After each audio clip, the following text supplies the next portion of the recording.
Sunday night. எனக்கு என்னமோ தெரியல, திடீர்னு நூடுல்ஸ் சாப்பிடணும் போல் ஆசையாக இருந்துச்சு. அதனால் நீ செய்யலாமே அப்படின்ட்டு செஞ்சுருந்தேன் நைட்டு.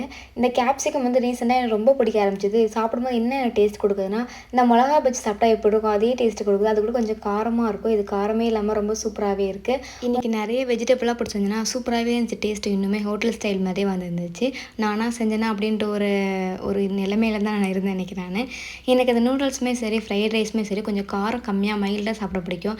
எந்த ஒரு மசாலாமே ஆட் பண்ணாமல் அப்படியே ப்ளைனாக சாப்பிட ரொம்ப பிடிக்கும். அந்த பச்சை மிளகாவோட டேஸ்ட்லேயே எனக்கு இன்றைக்கி தம்பிக்கு மட்டும் கொஞ்சம் காரம் கம்மியாக செஞ்சு கொடுத்தேன்னா அதில் நிறையா இருந்துச்சு. நானே சாப்பிட்டேன். எனக்கு ரொம்ப பிடிச்சிருந்த டேஸ்ட்.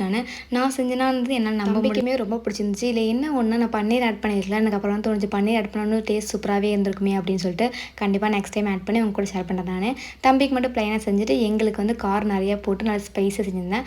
எனக்கு இந்த காரம் சாப்பிடவும் பிடிக்கும். ஆனால் இருந்தாலும் ஃப்ரைட் ரைஸ் மட்டும் கொஞ்சம் காரம் கம்மியாக சாப்பிட ரொம்ப பிடிக்கும். நாளைக்கு பார்க்கலாம். அது வரைக்கும் பாய்.